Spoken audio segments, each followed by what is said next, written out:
مفتی صاحب وسعت رزق کے لیے کوئی وظیفہ آپ بتائیں، بیکاز اس ٹائم معاشرے میں اگر کوئی سب سے بڑی وجہ جو پریشانی کی بن رہی ہے میرے خیال میں وہ رزق کی پریشانی ہے، لوگ بڑے اس سے متاثر ہو رہے ہیں۔ بہت سارے وظیفے ہم نے بتائے ہوئے ہیں، اور میری یہ کوشش اور ترتیب ہوتی ہے کہ ہم مستند بات بتائیں جو خلاف شرع بھی نہ ہو، اور پھر اس کے مثبت اثرات بھی ہوں اور ہم نے حاصل بھی کیے ہوں۔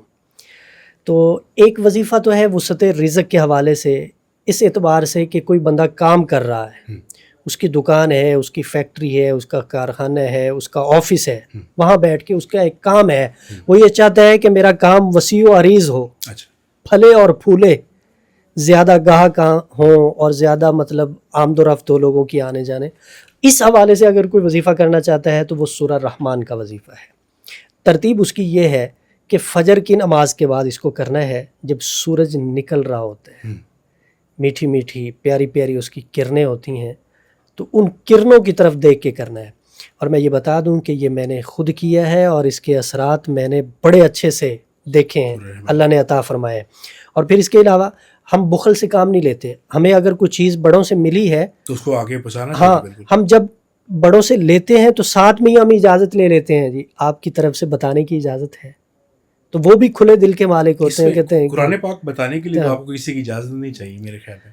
کچھ وظائف اعمال ہوتے ہیں، ان کی ایک ترتیب ہوتی ہے، تو اجازت کی اس میں ضرورت ہو جاتی ہے۔ عبادت کے لیے ثواب کی نیت سے آپ کوئی بھی تلاوت کریں، کوئی بھی عمل کریں، کوئی نہیں، لیکن کسی خاص مقصد کے لیے اگر کسی کو کرنا ہے، کسی چیز کو استعمال میں لانا ہے، تو اس کے لیے اجازت ضروری ہے، صاحب فن کی، استاد کی۔ یہ سورہ رحمان کتنی بار پڑھنی ہے آپ بتا رہے تھے؟ ایک مرتبہ پڑھنی ہے۔ ترتیب یہ ہے کہ سورج کی ان دھیمی کرنوں کو دیکھتے ہوئے تلاوت کرنی ہے، جہاں پہ آئے گا فَبِأَيِّ آلَاءِ رَبِّكُمَا تُكَذِّبَانِ، وہاں انگلی آسمان کی طرف اٹھانی ہے، پھر نیچے، فَبِأَيِّ آلَاءِ رَبِّكُمَا تُكَذِّبَانِ، پھر نیچے۔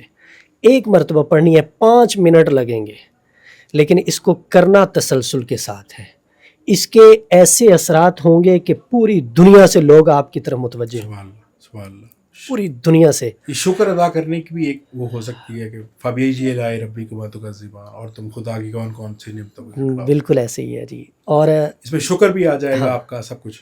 اگر کوئی بندہ یہاں پہ اعتراض کرے کہ سورج کی طرف دیکھ کے عبادت کرنا حرام ہے، تو میں واضح کر دوں کہ یہ سورج کی طرف دیکھ کے عبادت نہیں ہو رہی، عبادت اللہ کی ہو رہی ہے، اللہ کے آسمان کی طرف انگلی اٹھائی جا رہی ہے۔ اصل میں یہ ہوتا ہے کہ جو کرنیں ہیں نا، وہ جہاں جہاں پڑتی ہیں، اللہ وہاں وہاں آپ کے لیے دنیا کو مسخر کر دیتا ہے۔ اور یہ مشاہدہ ہے، جب مجھے یہ عمل بتایا گیا تھا تو بتانے والوں نے یہ کہا تھا کہ دنیا اللہ آپ کے لیے مسخر کر دے گا، تو اس وقت بڑا عجیب سا لگا تھا، کیونکہ ایک چھوٹے سے علاقے میں اس وقت ہم تھے جب ہم نے اس عمل کو سٹارٹ کیا۔ کیسے؟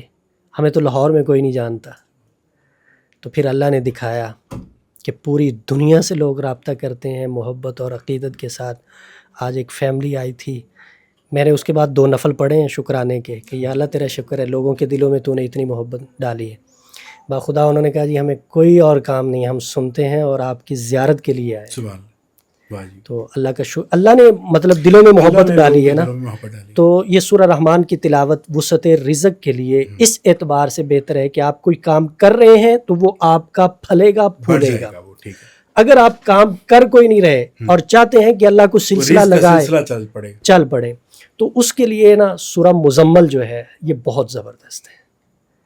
تھوڑی سی اس پہ مشقت ہے، استقامت ہے، نماز کی پابندی۔ فجر کی نماز کے بعد 3 مرتبہ سورہ مزمل کو پڑھیں، ظہر کے بعد 2 مرتبہ، عصر کے بعد بھی 2 مرتبہ، اور مغرب کے بعد بھی 2 دفعہ، اور عشاء کے بعد بھی 2 مرتبہ۔ ٹوٹل 11 مرتبہ سورہ مزمل ہو جائے گی، یعنی فجر کے بعد 3 مرتبہ پڑھنی، ٹوٹل 11 مرتبہ یہ ہو جائے گی۔ 11 مرتبہ روزانہ سورہ مزمل کے پڑھنے کا اہتمام بندہ کر لے، اللہ رزق کے ایسے اسباب پیدا کر دیں گے، ایسے اسباب پیدا کر دیں گے کہ بندہ حیران رہ جائے گا۔